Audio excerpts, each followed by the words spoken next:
ශ්‍රී Lanka Telecom ආයතනයේ සාමාන්‍ය විදියට පැවැත්වෙන අධ්‍යක්ෂක මණ්ඩලයේ මීටිම කැඳෙව්වා මම 9ට. ඒකෙදී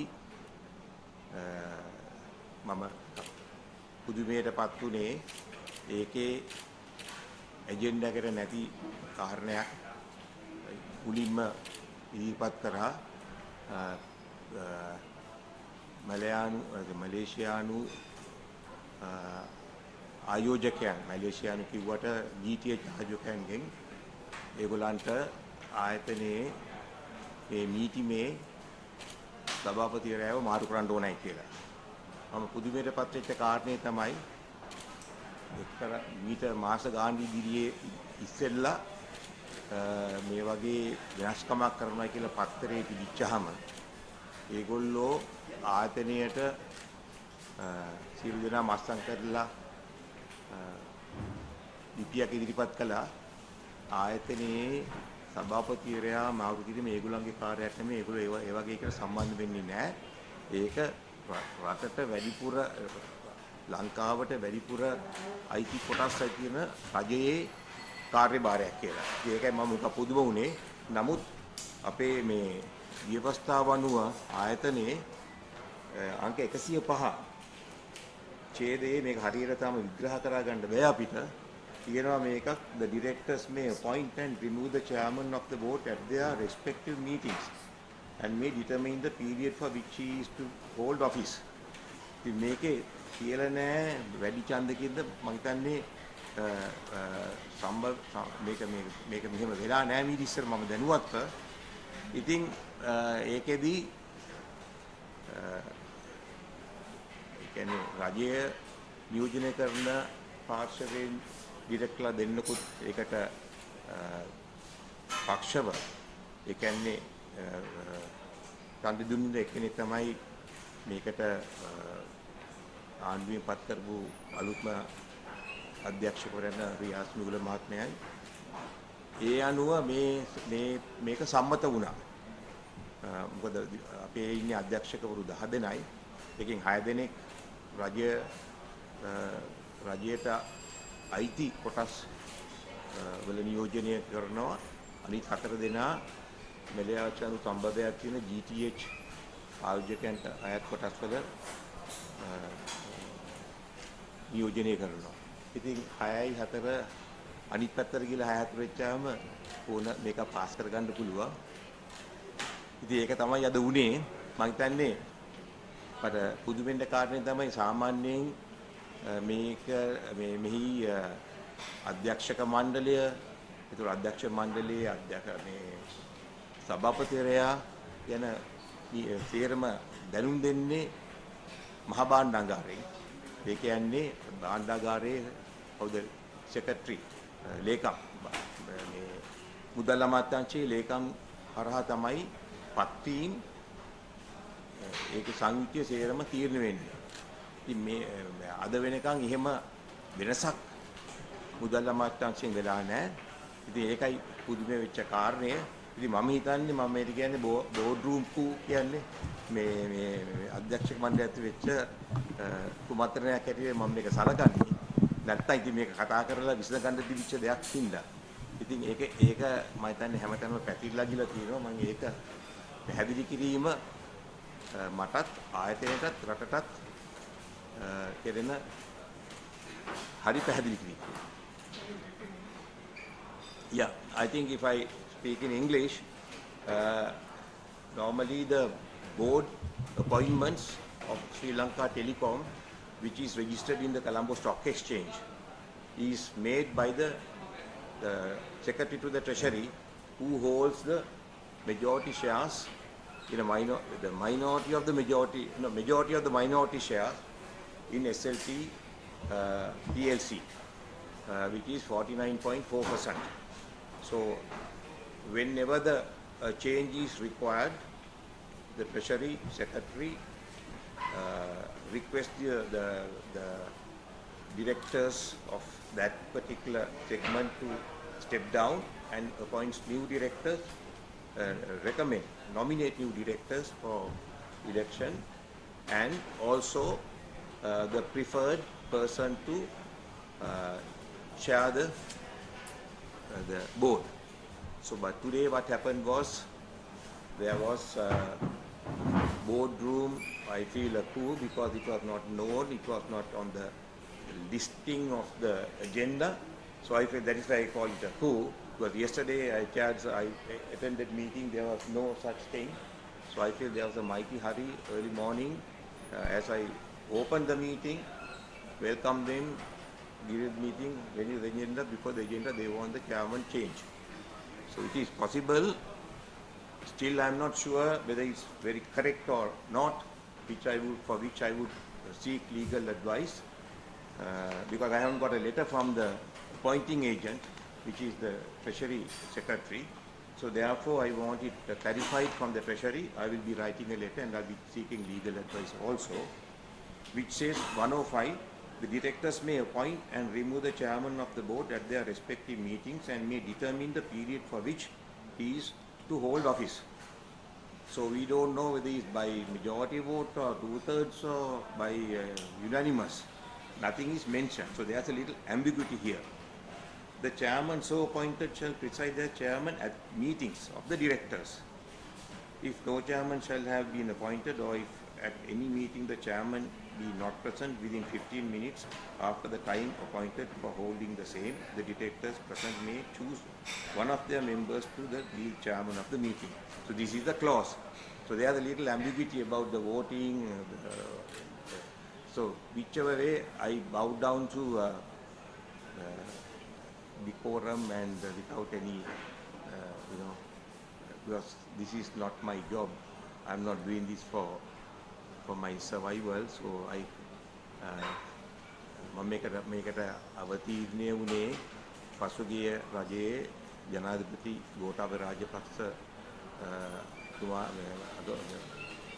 ජනාධිපතිගේ ඉල්ලීමකට අනුව එතුමා මගෙන් මේක ඉස්සෙල්ලා ඉඳලා තිබුණා කීබෝඩ් එකේ චෑමන් වෙන්න කියලා මම මේකට කැමති වුණේ නැහැ මොකද මටත් ඒ කොම්පැනියක් තියෙන හින්දා ඊට පස්සේ කිව්වා මේක අරන් කරන්න පුළුවන් දේ ඒකින් හින්දා මම මෙතෙන්ට ආවේ මම ඒ හරහා ආවත් අද වෙනකන් කිසිම දේශපාලන අතපෙවීමකට හරි දේශපාලඥයෙක්ට හරි අනිත් දේවල් වලට හරි මේ ආයතනයට ඒමට ඉඩ තියලා නැහැ. ඉතින් මම අදත් කියන්නේ මම දේශපාලන අතපොළුවක් හරි දේශපාලන මාර්ගයෙන් ආපු එක් නෙමෙයි. මොකද මම මේ රටේ ව්‍යවසායකෙක්. මම ඊටමත් විතරම හුඟක් අවස්ථාවලදී මාව ලංකාවේ හොඳම ව්‍යවසායකයට පත් වෙලා තියෙනවා. මම ලෝකෙට තේ හන්දාමයක් හදපු එකේ මම සාමාන්‍යයෙන් කැමති නෑ මං ගැන කතා කරන්න. නමුත් මේ අවස්ථාවේ එතන මම ඉන්න මම ගැන කතා නොකර බෑ. ඉතින් එහෙම හින්දා මට මේක බාර අරගෙන කරන්න කියපුවම මම මේක අරගෙන මං කරා. මම හිතන්නේ පසුගිය අවුරුදු 4 තුල ශ්‍රී ලංකා ටෙලිකොම් ආයතනය ලංකාවේ විශිෂ්ටතම ආයතනයක් බවට උණයි කිව්වොත් මම හිතන්නේ කාටවත් කියන්න පුළුවන් කියලා නෑ කියලා. මොකද අපේ පිරිවැටුම අපේ බල ලාභය ඒ වගේම සුද්ධ ලාභය ඒ වගේම අපි ගෙවපු ප්‍රතිලාභ සියල්ලම මම හිතන්නේ තාමත් හොඳ තත්ත්වයේ තිබුණේ. ඒ වගේම ගිය අවුරුදු 4 තුල මේ ආයතනයේ කිසිම කෙනෙක් පාට බැස්සේ නැහැ අරගල කරන්න. අරගලේකාරෙත් පාට බැස්සේ නැහැ අරගලයට සම්බන්ධ වෙන්න. මොකද ඒගොල්ලෝ හැමතිස්සෙම කිව්ව ආයතනය අපි රැක ගන්න ඕන. අපි මේ ආයතනයේට මම ආපුවම ආයතනයේට ගෙනාවේ මූලධර්ම 4යි. ඒ මූලධර්ම 4 අදටත් මම හිතන්නේ ආයතනයේ පවතින එකක් තමයි දූෂණය අවම කිරීම නෙවෙයි නැත්තරම නැති කිරීම. මේ ආයතන දූෂණය පිළිච්ච ආයතනයක් කියලා හැම එකනම දන්නවා. විතරම මේකේ මේ මම හිතන්නේ මේ වෘත්ති සම්පූර්ණ ක්‍රියාමාර්ග එක දිගටම තිබිච්ච ආයතනයක්. දූෂණය නැත්තරම නැති කිරීම, කාර්යක්ෂමතාව වැඩි කිරීම, ඒ වගේම නාස්ති අවම කිරීම සහ සාමූහික පරිපාලනය. ඒ මූලධර්ම 4 උඩ මම හිතන්නේ අපි ඉතාමත් හොඳ සාර්ථක ගමනක් ආවා. ඉතින් මම හිතන්නේ ඒක තමයි මේ ආයතනයේ ප්‍රගතිය. ඉතින් එහෙම වෙලාවක සාමාන්‍ය තියෙන ක්‍රමවේදයෙන් නම් ආයතනයක සභාපතිවරයෙක් සහ අධ්‍යක්ෂක මණ්ඩලය යාතනය හොඳට කරේ නැත්නම් ඒකයි ඒගොල්ලන්ව අහිං කිරීමේ අයිතිය මං හිතන්නේ ඕනෙක කෙනෙකුට තියෙනවා. කොටස් හිමියන්ට තියෙනවා, රජයට තියෙනවා. ඉතින් එහෙම නැතුව මේ වගේ ලාවක මේ වගේ දෙයක් කිරීම මේ හදිසි දෙයක් කිරීම මට ලොකු කුතුහලයකට භාජනය වෙන දෙයක්. ඉතින් ඒකින්ද තමයි මම හිතන්නේ හුඟක් අය අහන්නේ මොකද්ද උනේ කියලා. ඉතින් ඒ අහන හින්දා මම ඒකට උත්තර දීම මම හිතන්නේ මගේ එක වගකීමක්. ඒ වගේම රටේ මාධ්‍යයේ දැනුවත් වීමට ඇති අයිතිය. You have any question මොනවාරි ප්‍රශ්න මොනවාරි තියෙනවා නම් yes. දෙක පාඩි. There's no limit to a tenure. So I think I was appointed on I took control in January 2020. Nobody. No one has asked. I have not got a letter. Nothing of that sort. I have not resigned. I have been displaced as the chairman at a board meeting. Today. And the vote count is unanimous? Not unanimous. I don't want to give names of what I do is there. But who's your successor? Riaz Mueller. He was a newly appointed. Counter, right? I don't know. I think he's a PW. He was at PwC as a The vote count or the percentage-wise? majority to the other side.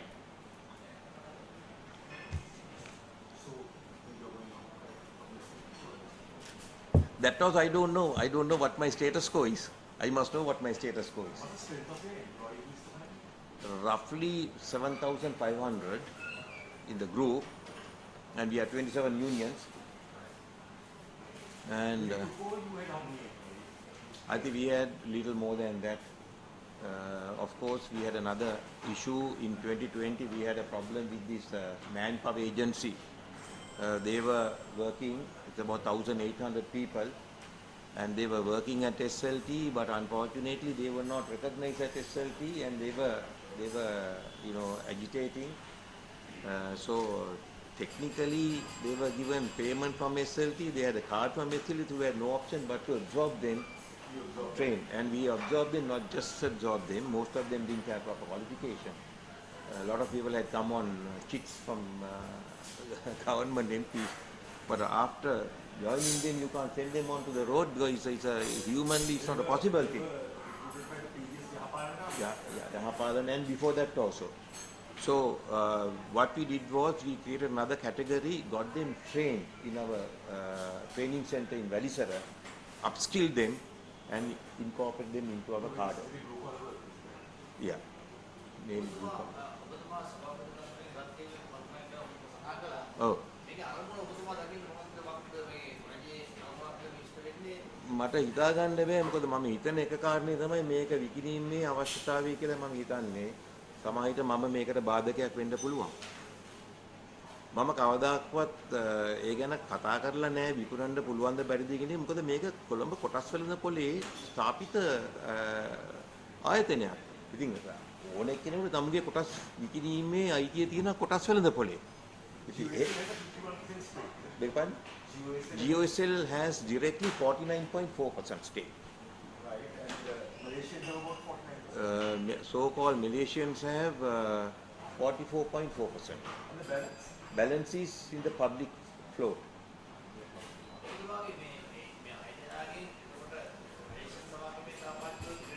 ඒගොල්ලෝ තමයි මේක ගෙනාවේ proposal. අර අපේ පැත්තෙම යන්න දෙපයි. නැත්තම් බෑනේ. Is your room occupied by the? No. Nothing of that sort. Room is what? Room is just a place. So why do government argument is that privatization can bring in more revenue and it can give FDI to the district property, so it is a profit-making venture? Yeah. I think I have no concept about privatization. But I would like to see correct privatization. We have seen privatization and privatization gone wrong, we have seen. Now, my perception is SLT has been a model for privatization. I think that was done correctly during Mrs. Chandrika Bandaranaike Kumartunga's time. Is one thing I appreciate in the private sector what she did with Mr. Mangala Samaraveera. I don't think there was any wrong things happen. And to this day, the staff are very appreciative of the investment as well as the technology brought by Japan's entity. But unfortunately, I feel very wrongly they were ousted and brought another group, and TRC has not, I don't think, have done the right thing in that switch. Correct.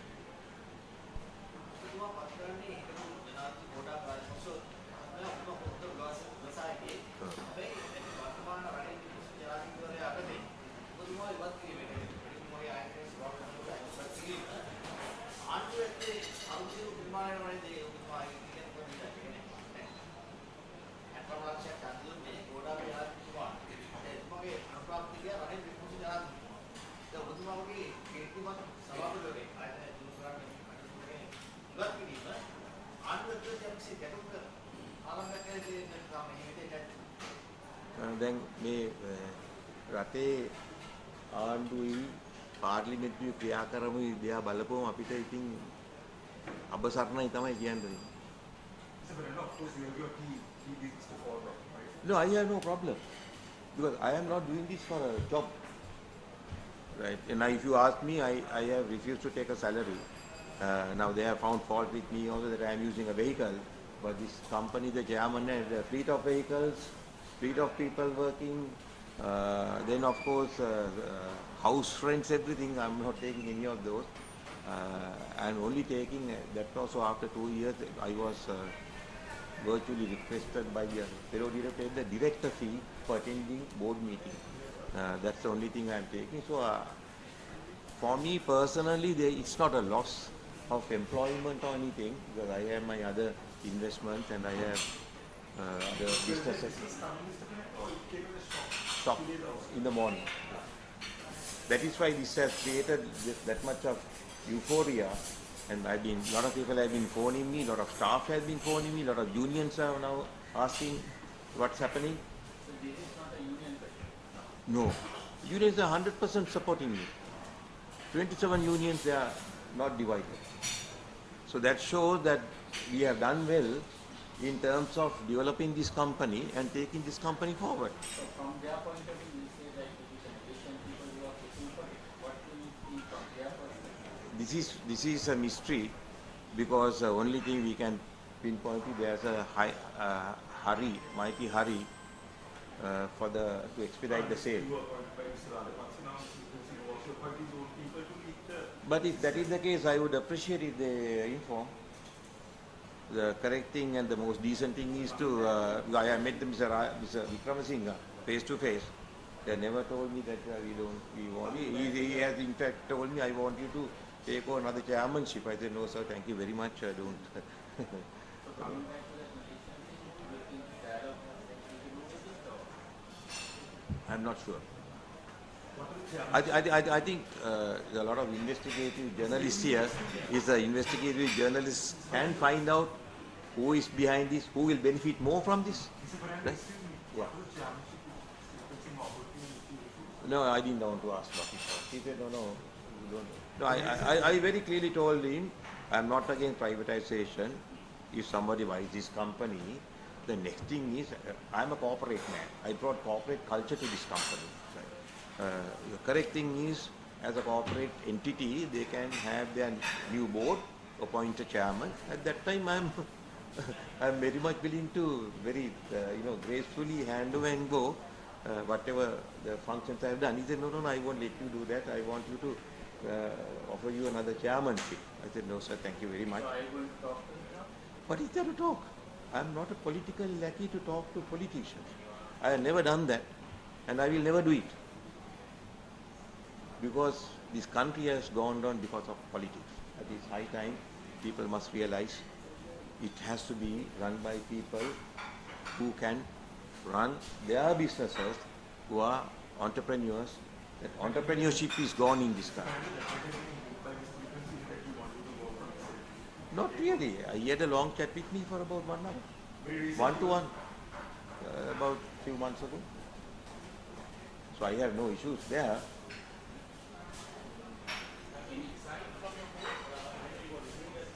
Chairman. I'm still a director. Yeah, nobody has asked me to resign from the board, and a lot of people say don't resign from the board. So even the board also, they realize that I am still a director. But you see, when these things happen, can you move forward and can you implement your action program? I mean, if you look at the time we took over in 2020, a nice time, I think we should talk about it. It was the COVID. 2020, first quarter, COVID started. And we had a team of people who had to go to houses to do corrective work. And they had a lot of issues. And we ensured none of our staff had any problems. We even booked a hotel, Koggala. Not only the member of the staff, even their families were looked after. And to this day, the staff will vouch. And if they were quarantined in their homes, we issued food packages continuously and medicine to their doorstep. So this is where the core of the company, the staff, was strengthened, and staff protected this company, worked for this company, right? So ideally, this company should be divested with the staff involvement. I believe at least 20 or 15 or 20% shares going to an ESOP for the staff, and eventually one of them also sitting on the board. This is where most of the conglomerates operate. If you take Huawei is owned by the staff members, not the owner of the company. So this is the model for Sri Lanka, and Sri Lanka Telecom is the best model to go to that level. Right? Because this is not a burden on the country. This is an asset, and this is the crown jewel of the country. Board strength is 30. 10. Sri Lanka Telecom නායකනේ විශාල සේවක කරනවා ඒ ඉක්කොනොමික නැවත විකිණීම සම්බන්ධයෙන් සේවකයන්ට මොකක්ද මේ වෙලාවේ දෙන පරිවිඩය මේක නගර ගන්න අවශ්‍යද කොහොමද අපිට දෙන එක බලලා සේවකයන්ට දෙන පරිවිඩය මොකක්ද ජනතාවට කරන්නේ දැන් මේකේ විකුණලා කියලා මම කවදාවත් කියන්නේ නැහැ. මම ඇමතිව කියන්නේ මේක ප්‍රතිව්‍යුහගත කරපු කම්පැනියක්. ඒ හරහා මෙය ශ්‍රී ලංකාවේ කොටස් වෙළඳ පොලේ ස්ථාපිත වෙච්ච කම්පැනියක්. ඉතින් මේකේ කොටස් ඕනෙක ගන්න පුළුවන්. කොටස් ඕනේ විකුණන්න පුළුවන්. ඒ නිදහස තියෙන ඕනම කොටස් හිමිකරුකට. රජයට පුළුවන්, අනිත් කටට පුළුවන්, කොටස් අයිතිකාරයන්ට පුළුවන්. ඉතින් මේක විකුණනවද නොවනද කියන එක මට කියන්න අයිතියක් නැහැ. මොකද ඒක අයිතිය තියෙන්නේ කොටස් හිමිකාරයින්ට. ඉතින් සේවකයන්ට තියෙන්නේ මම හිතන්නේ සේවකයන්ට කිසි බයක් ඇති වෙන්න ඕනයි කියලා. මොකද සේවකයන්ට බයක් ඇති වෙන්න ඕනේ මොකක් හරි මේකට ඇදැද්දියක් වෙනවනම්. ඉතින් මේක මම හිතන්නේ මම දන්නේ නැහැ මේක වෙන කොහොම හරි විකුණ ගන්න පුළුවන් හදනවද කියලා. නමුත් මම හිතන්නේ හැබැයි ඉතින් සේවකයෝ හැමතිස්සෙම අවදියෙන් ඉන්නේ. මොකක් හරි වැඩි දෙයක් වුණොතින් ඒකට නොව වෙන්න. නමුත් ඒ වගේ තැන් වලට මට ගිහිල්ලා අනුබල දෙන්න හරි උපදෙස් දෙන එක මම හිතන්නේ මේ සභාපති හැටියට මගේ එක වගකීමක් හරි මගේ හරි කාරණයක් කියලා.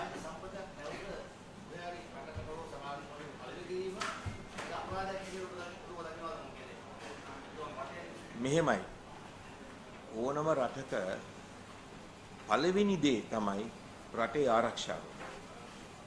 කිසිම රටකට ගොඩ එන්න බෑ කොච්චර සල්ලි තිබුණත් රටේ ආරක්ෂාව ස්ථාපිත නොකර.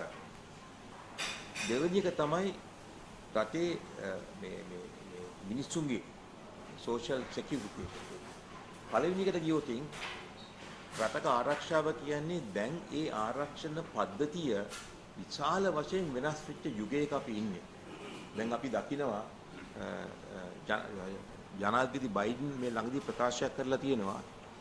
එයාගේ ලොකු විශාල වැඩපිළිවෙලක් යනවා සයිබර් අවකාශය ශක්තිමත් කරන්න. ඇමරිකාවේ. මොකද ඒගොල්ලෝ දැන් බලනවා මේකේ ලොකු ගැටලු තියෙනවා. මේක ඇතුළට එන්න පුළුවන්.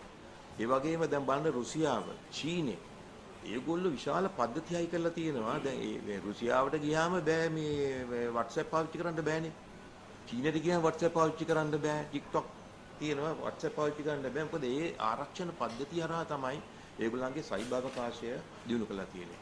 ඒතර අපි ඊශ්‍රායල් ගත්තාම, සිංගප්පූර් ගත්තාම පොඩි රටවල් ඒවල තියෙනවා විශේෂ පද්ධති මේ රටේ ඒගොල්ලන්ගේ ආරක්ෂාව ස්ථාපිත කරන්න. ඉතින් ලංකාවට මේ වෙලාවේ අත්‍යවශ්‍යම දේ තමයි සයිබර් පද්ධති ආරක්ෂා කිරීමේ රාජ්‍ය වැඩපිළිවෙලක් විශේෂයෙන්ම මේ ආණ්ඩුවේ සම්මත වෙච්ච මේ මොනවාද ඒකට කියන්නේ මේ ඇක්ට් එකක් පනතක්. නමුත් පනතක් විතරක් ගෙනල්ලා මදි රටකට. ඒ පනත ක්‍රියාත්මක කිරීමේ රෙගුලාසි තියෙන්න ඕන. ඒ රෙගුලාසි වලට වග කියන ආයතනිකුත් තියෙන්න ඕන. අධීක්ෂණය කරන්න. You need an act and you need regulation and an authority to ensure these regulations are implemented. ඉතින් දැනට මොනවත් නොවුනට ඉදිරියට වෙන්න තියෙන දේවල් එක්ක බලපුවම මේ සයිබර් අවකාශයේ වෙලා තියෙන දේවල් බලපුවම ඇති රටකට මම හිතන්නේ ඒක තමයි මේ ජාතිය ලොකුම අවශ්‍යතාවයක්. මොකද අපි දැක්කා අපි යුද්ධ ඉවර වෙලා සිවිල් යුද්ධ ඉවර වෙලා අපි 2019 මේ ISIS සම්බන්ධ ඇටැක් එක එනකොට මේ සියලුම හැසුරුවේ සයිබර් පද්ධතිය හරහානේ. නැතුව මේ කොල කෑල්ල ලියුම් ලියලා නෙමෙයිනේ. ඉතින් ඒ සයිබර් පද්ධතිය හරියට මං හිතන්නේ මේ අධීක්ෂණය කරා නම් හුඟක් වෙලාවට දැන් අපිට හුඟක් මේ සම්බන්ධයෙන් ඊශ්‍රායලයේ මේ ගන්න පුළුවන් ආදර්ශ. ඊශ්‍රායලයේ තියෙනවා මේ මොකද කියන්නේ මේ සිස්ටම් එකක්. මම හිතන්නේ ඒක ලංකාවට ගෙනාව 2019 පස්සේ විශාල විදමක් දරලා. මම හිතන්නේ ඕගොල්ලෝ ගවේෂකයෝ හැටියට හොයන්න පුළුවන්. ඒක කොහෙද තියෙන්නේ කියලාද? ඒක පාවිච්චි කරේ නැහැ ගෙනාවට. මම හිතන්නේ මට ආරංචිට බිලියන 6000ක් විතර බිලියන 6ක් 7ක් විතර වියදම් කරලා ගෙනාව පද්ධතියක් තියෙනවා. ඒක මම හිතන්නේ තියෙන්නේ මේ ජාතික ආරක්ෂක පරිශ්‍රණ මධ්‍යස්ථානයේ මම හිතන්නේ තියෙන්නේ. දැන් ඒක පාවිච්චි කරන්න බෑ මම හිතන්නේ ඒක ඒගොල්ලන්. ඉතින් මම හිතන්නේ ඕගොල්ලන්ට ඒව හොයන එක හොඳයි කියලා හිතනවා මේ රට වෙනුවෙන්. ඉතින් මම හිතන්නේ ඒ වගේ නීති රෙගුලාසි සහ පනත් රටේ තියෙනවා නම් එතකොට මම හිතන්නේ රටක මේ මොන හරි ඔය මේ ප්‍රතිව්‍යුහගතකරණය එතකොට joint ventures වලට බාධාවක් වෙයි කියලා. Yes sir, Mr.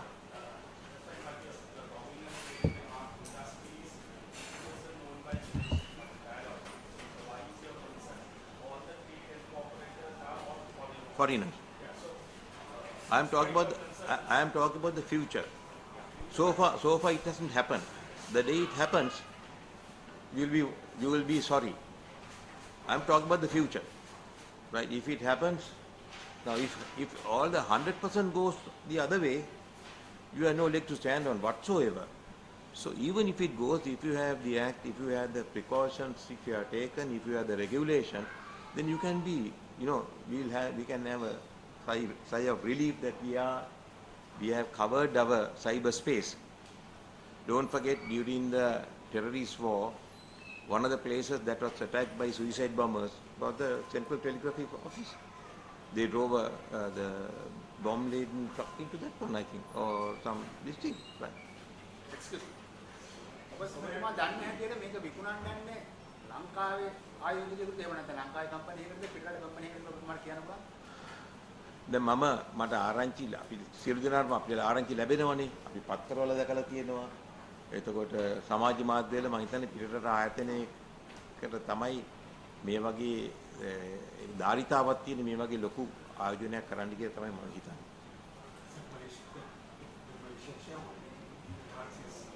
I'm not sure of the Malaysian, but I think I don't know.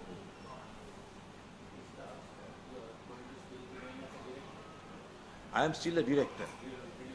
I have to think about it. Was your successor serving in the board previously? No, he's on the board. He was on the board and he was Today he no today he became worked as the chairman of the meeting of the board. So I mean, Previously, you just said automatically. yes. You mentioned about you are going to seek legal advice. No, the thing is, legal advice in the sense is I want to get a clarification to this clause. How because I read it to you. There's a little ambiguity in that one. You opted by a vote of 64. Yes. And 7,500 staff will be lower staff or everybody? Now you see, technically, if you bring in technology, we can do with less people. That's what I personally believe. But now when you have 7,500 people, I don't think we need to put them on the road. For which we have started the program in our company. What is the program? Upskill them and deploy them in outside jobs in the foreign countries. Already, I think 20 or 25 people are now working in Dubai with Etisalat project. Some of our staff whom we upgraded, upskilled them through our training centers, right? And so similarly, if we can get about 1,000, 2,000 jobs on secondment, then we will find we get another income. Their lifestyles will go up. Then the overstaff perception can be reduced and bring in new technology. What's the staff rate of your biggest company? Biggest competitor. Yeah, Dialogue. I think they have about, I'm not sure, about 3,000. But of course, Dialogue, if you compare apples to apples, Dialogue is primarily a mobile company. Not that they don't have fixed, but we have a huge network of fiber spread in every part of Sri Lanka, connected to all the GS divisions of 14,200 are all connected to the network. Then of course we have the defense ministries, then all the ministries are connected. Then we are running 3 massive data centers in Colombo, Mount Linian, through Mount Linian Matara to Pitipana. These are all high, 40-year data center capacity to expand. Yes. අපිට මේ අලෙන් තාම තමයි Telecom ආයතනයේ සෝපකෝරික් මේ අධ්‍යක්ෂ මණ්ඩලයේ ඉදිරියෙන් ඉවත් කළේ. මේක මුතුමත් සඳහන් කළා ඔය කරතරක් වගේ ඉවත් කිරීමේ ප්‍රශ්නයක් තියනවා කියලා. නෛතික විවරණ ගන්නකොට මුතුමා මේ තරුණින් ඉවත් කිරීම තීන්දුව සම්බන්ධ. මෙහෙමයි මම ඔය දිහා බලන්නේ. මට මේ තනතුර රැඳී සිටීමද කිසිම අවශ්‍යතාවයක් නැහැ. මොකද මේක මගේ රස්සාවකුත් නෙමෙයි. මම මේක ඇත්තටම මම ඕගොල්ලෝ පිළිගන්න මේක මම රට වෙනුවෙන් කරපු සේවයක්. මම හිතන විදිහට අපෙන් යමක් වෙන්න ඕන අපේ රටට. නැත්නම් අපිට පුළුවන් පිටරට ගිහිල්ලා බොහොම ලස්සන ජීවත් වෙන්න. රටට සේවයක් කරන්න පුළුවන්. රටට සේවය කරන එක තමයි මගේ මූලික පරමාර්ථය. මට යුද්ධයට යන්න බැරුව ගියා. ඒ වෙලාවේ මම ළමෙක් පිටින්න මට ඉන්න එපා කිව්වා මගේ යාළුවෝ ටික. ඉතින් අපි යමක් වෙන්න ඕනේ තමයි බාරගත්තේ. ඉතින් මෙතන මට රැඳී සිටීමට මේ කෑදරකමක් නැහැ. ඒ වගේම අකමැත්තෙන් රැඳී ඉන්නත් ඕනේ නැහැ. අනිත් මේ අධ්‍යක්ෂවරුගේ අමනාපයක් තියෙනවා මට ඉඳලා වැඩකුත් නැහැ. මොකද මෙතන ඉන්නවා නම් සාමූහික වගකීම වගේ අරගෙන මේක සම්පූර්ණයෙන්ම අලුත් ක්‍රමවේදයකට ගිහිලා මේක තව දියුණු කරන්න අපි වැඩ පිළිවෙලක් තියෙනවා. මේක මේ විදිහේ ලොකු තැනකට ගෙනියන්න. මොකද අපි ඒක තමයි පටන් ගත්තේ මේ 2020 දී. මම රට වටේම ගියා. මම හිතන්නේ දවස් 3ක් ඇතුළත හැබැක්ම 1000 කිලෝමීටර් 1400ක් කව කරා මන්නාරේ පැත්තේ ගිහිල්ලා. සේරම අපේ තැන් බලලා. ඉතින් අපි තව මේවා තිබුණා දැන් අපි මේ බෙදිලා තිබිච්ච කම්පැනි එකට ගෙනාවා. අපේ කම්පැනි බෙදිලා තිබුණේ එක එක තැන්වල SLT මොබිටෙල් ෂෙයාර් එකට ගෙනාවා. ඒ හරහා අනිත් අනුබද්ධිත ආයතනත් එක තැනකට ගෙනාවා. ඉතින් ඒ හරහා විශාල මුදල් ප්‍රමාණයක් ඉතිරි කරා. නාස්තියක් අවම කරා. තව හුඟක් වැඩ තියනවා කරන්න. දැන් හැමතැනම ලංකාවේ ඕන තැන ගියොත් SLT මොබිටෙල් සන්නාමය දිස්සනවා හැමතැනම. දැන් මිනිස්සුන්ට ඒ හරහා ලොකු ශක්තියක් ආවා මේක හොඳ ආයතනයක් කියලා. ඉතින් ඒක තවත් එක උදාහරණයක් තමයි අපි මේක වාර ගන්නකොට මේකේ කොටසක් විකුණුනේ රුපියල් 18කුත් 20කුත් අතර. ඒක රුපියල් 100ට ගියා. මේ විකුණනවා හින්දා නෙමෙයි. ඊට ඉස්සෙල්ලා ගියා මේක රුපියල් 80ට 100ට ගියා. ඉතින් ඒකෙන්ම මේකේ වටිනාකමයි රටේ ජනතාවගේ තියෙන ප්‍රසාදයයි මේ ආයතනයට ඒගොල්ලන්ගේ පිළිගැනීමයි ඉස්මතු වෙනවා. ඉතින් ඒ වගේ ආයතනයක් තව හුඟක් ගමනක් යන මම හිතන්නේ මේක අපි කොහෙවත් හිටියේ නෑ ශ්‍රේණිගත කිරීම වලින්. මේ ගිය අවුරුද්දේ අපි පළවෙනි ලංකාවේ හොඳම කම්පැනි 10 අතරට අපි ශ්‍රේණිගත වුණා. ඉතින් මේක මම හිතන්නේ මම හිතන විදිහට මේක ලංකාවේ නම්බර් 1 කම්පැනියක් කරන්න පුළුවන්. මේකේ තියෙන වත්කමයි, මේකේ තියෙන ව්‍යුහයයි, මේකේ තියෙන විහිදීමයි, මේකේ මිනිස්සුන්ගේ කැපවීමයි. සියම කැපවීම නේද මේක ලංකාවේ නම්බර් 1 කම්පැනියක් බවට පත් කරන්න පුළුවන්. මොකද දැන් ලෝකයේ කම්පැනි අතර හොඳම කම්පැනි තියෙන ටෙක් කම්පැනි. ටෙක්නොලොජි කම්පැනි තමයි ලෝකය කොහාටද යන්නේ කියලා තීරණය කරන්නේ. ඇමරිකාව ගත්තොත් මම හිතන්නේ අර 2020 නේද 2020 ජනාධිපති මැතිවරණයේදී ටෙක් කම්පැනි තමයි තීරණය කරේ කවුද ඇමරිකාවේ ජනාධිපති වෙන්නේ කියලා. ඉතින් ඒක අදටත් දන්නවා ඒගොල්ලෝ.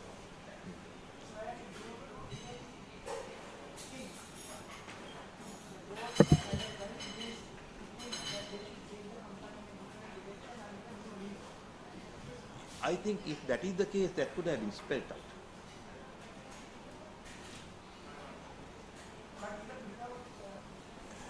I don't think because you see all decisions taken are board decisions without even a vote.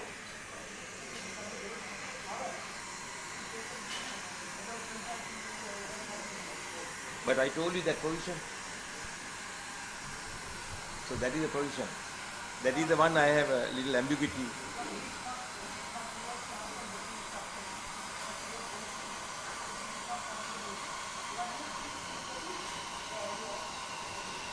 This is what I am confused. That's what I don't know.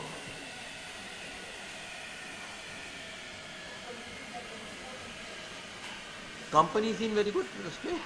I mean, we are publishing our accounts, and as you know, this is the only telco company that is making profit, net profit. I'm talking about net profit. They can say EBITDA, all these things, exchange fluctuation. I mean, these are all part of the business. No? We can't say we are profit before exchange loss because we knew this exchange was going to fluctuate in 2020. Our company. So we created. Actually, I motivated them to create because I am from the export sector. Have a central treasury management and transfer all dollar loans to rupee loans. And therefore we avoided the huge exchange loss calamity. Then we started collection of CPs, that is the consumer premises equipment. So many CPs were all over the country, nobody knew where it is, so we started collecting. For this, I motivated the staff. The unions came on Saturday, Sunday, collected, repaired, and reissued. We saved money like that. Then we had copper in the underground, and nobody knew. It was not even mentioned in any of the records. So I asked, in the first 3 months, I asked for a report on how much of copper that we had, because when you put fiber, the copper comes out. Then the estimate came very gingerly, said about 6 billion rupees worth of copper. I said we had to put a footnote in our account because it's not in the accounts even that we have 6 billion. Now every year, now we are unearthing copper, recycling and selling as pure copper. We are making money. So these are good things that happen with full confidence of the board and the staff. And by doing that, 2021 we made one of the record year profits of 12 billion net profit. So I mean that says that the board and the management and staff are all in unison about the company's progress and the way the company was moving forward. Of course, company can go in a different direction with a diversification. I am not saying no, but then somebody has to put money, invest money, and take it to the next level. SRU, yes.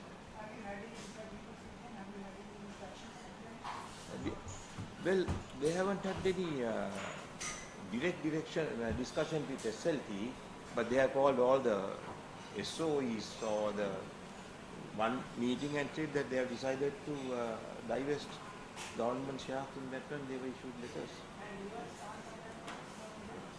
No, I never said no to anybody. I never mentioned no. It is not my business to say no. So it's a prerogative of the shareholders. I am only the chairman.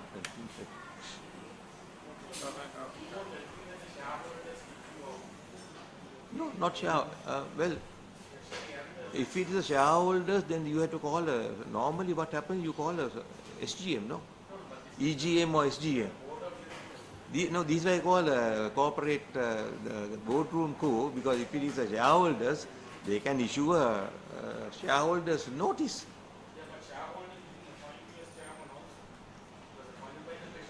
Treasury, right. So then the treasury should send a letter. If the treasury sends a letter, then it is okay. Yes.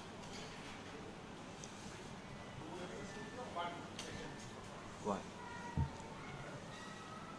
I'm not trying to say that I have a grievance. This is not a grievance I am airing, but I think I'm just clarifying what happened with a public quoted company, and a lot of people are asking questions, and so many wrong information can go into the press, so that's why I want to clear it. And if you have anything to clarify within corporate governance or what it is, I can this thing, but some other things I cannot disclose. The last year we made about investment about 30 billion. Altogether we have invested more than 100 billion rupees. And even for the latest CMEV cable, CMEV 6, we have allocated $40 million of our own money. These are not government money for investment, and that will get lit up in 2024. That will be the latest cable that will be connecting the world to. I cannot mention that. No, actually this year is going to be tough for several reasons. One is we have a huge tax. Last year we had to pay a huge tax, which eroded. We took away about 5 billion plus as taxes. So this year also we'll have the taxes coming in. Then we have cost of equipment has gone up because of the rate of exchange has gone up. That is beyond our control. Then the rate of exchange also applies to our the platforms and rights of patent rights for various other things. And of course the buying power of the consumer is dropped. Well, I say boardroom manipulation, shall we put it that way? I don't want to use the word coup and be put in the, I will be called the coup Fernando then. Right, Nista? Don't you ever write that? My term, you can. I cannot say, because without knowing exactly, it's not correct for me to say so and so did that. But it was surprising how it happened, and it was not necessary for it to happen. If it so happened, there has to be a reason. I think as respected and knowledgeable journalists, investigators, you all can find out. Okay, right. Thank you very much.